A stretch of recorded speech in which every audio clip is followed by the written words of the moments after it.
Hey, once again, people, wherever you are, good morning, good afternoon, good evening, as you may be watching this video. So, it just so happened a mass shooting, yes. I mean, 2022 so far has been a hell of a year, even though we're in the middle of the year. There's no telling what else more is left to come out of this year. Just when we thought the year 2020 was bad, I mean, so far 2022 for the most part has 2020 beat.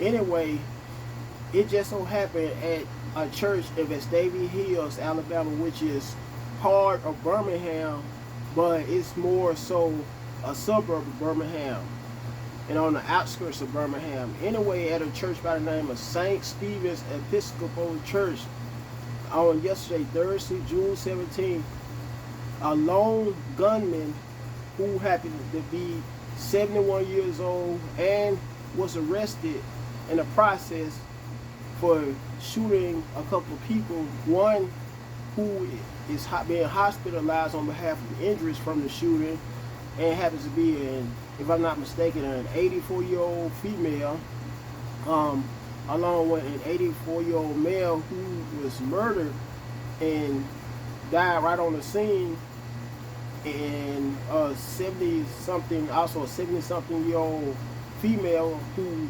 also happened to die on the scene.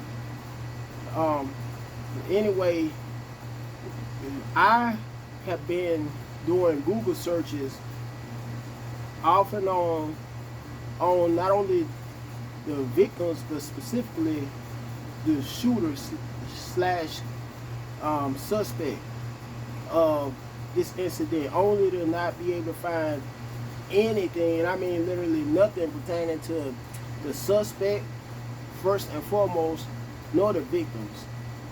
However, after looking at a picture of a prayer vigil that was done after the shooting, most of the members happen to be Caucasian, so I'm assuming that's a big part of why neither one of the victims nor the suspect pictures can you find online hardly anywhere.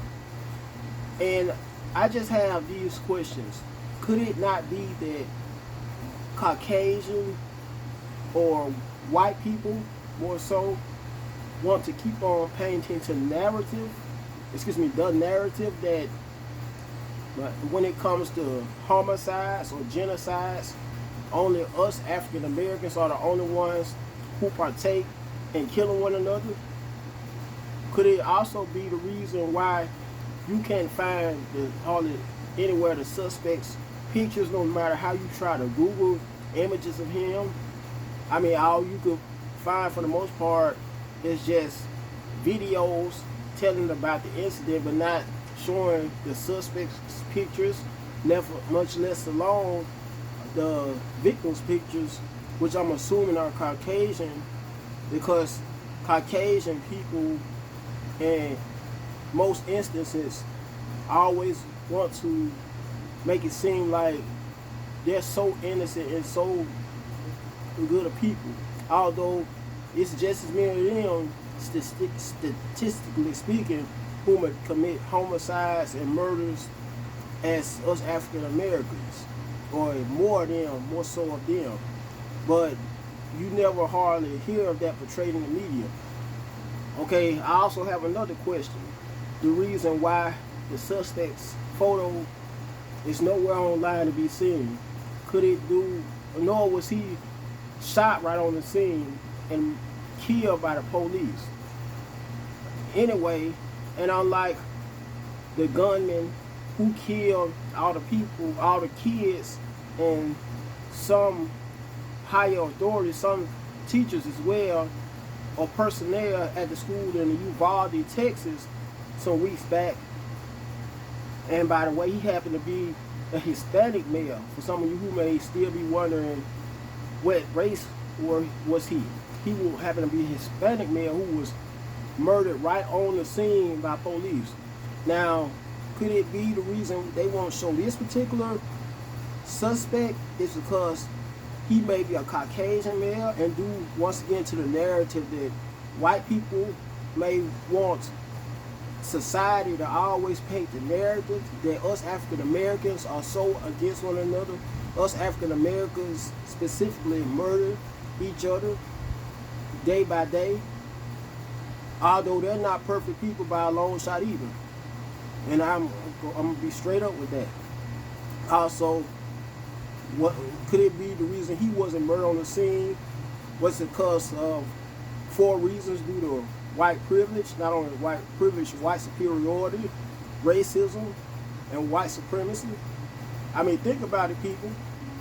All of you non-white people, non-Caucasian people who may be viewing this video and listening to my feedback on this matter, because I personally feel like just like with the Uvalde shooting suspect at the school in Uvalde, Texas, he should have been gunned down right on the scene just as well.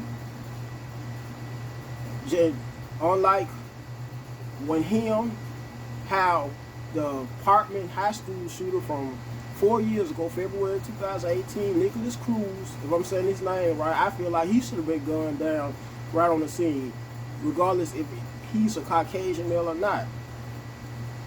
The same goes for, what's his name, who killed the black people in South Carolina around 7 years ago, Dylan Roof, who the police had the nerve to take to a nearby Burger King restaurant and counsel. I mean, it's like, it's a double standard when it comes to white people / Caucasian people when they commit homicides, no matter if it may be a white killing another white or a white killing a non-white victim. They get preferential treatment. Once again, could it be because of not only white privilege, but racism, white superiority, and most of all, white supremacy? And that's just a prime example of how racism is still alive and well.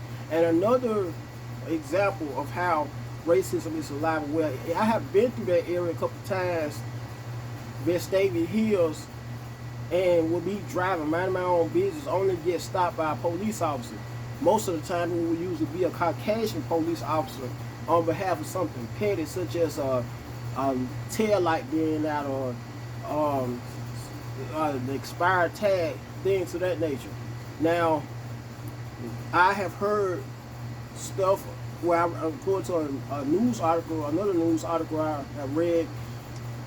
It seems like police that work on behalf of that police department always specifically targeted minorities, because somebody said in a recent news article about how as part of a Facebook group called, WTAT, where they at Birmingham, somebody, if I'm saying it right, said it in the comment section, who would happen to be an African American person who commented on this same incident from the church, was saying how they always target people with big rims, tint on their cars, which is a sign of how us, not all the time, but most of the time, us as black people are known to drive vehicles of that nature. And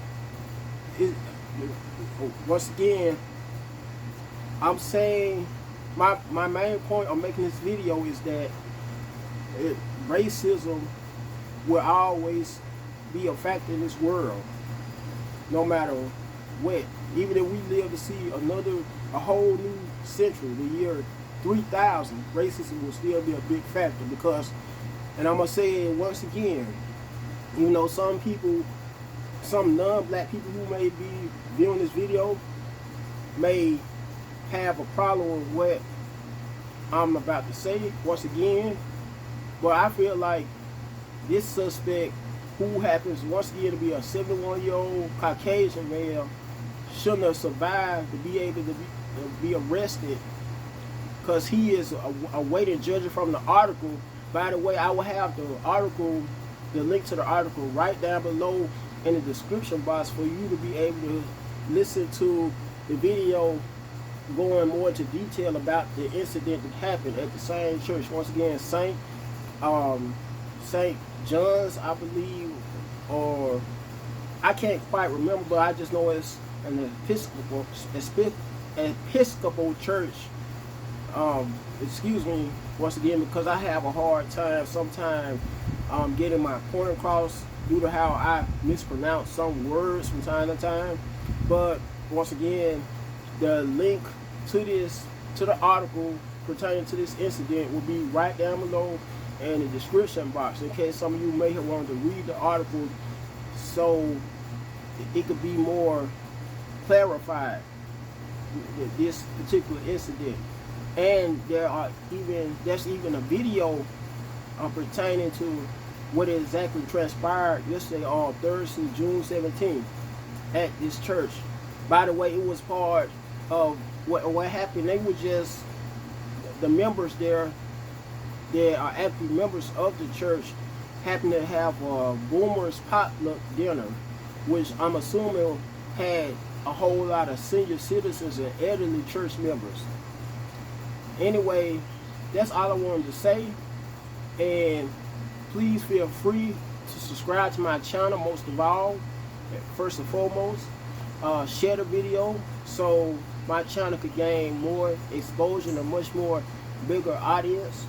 Like the video, last but not least, and also feel free to comment right down below in the comment section and let me know your input on how you feel about the feedback I provided pertaining to the incident of what happened yesterday at the church. Until next time, have a blessed day.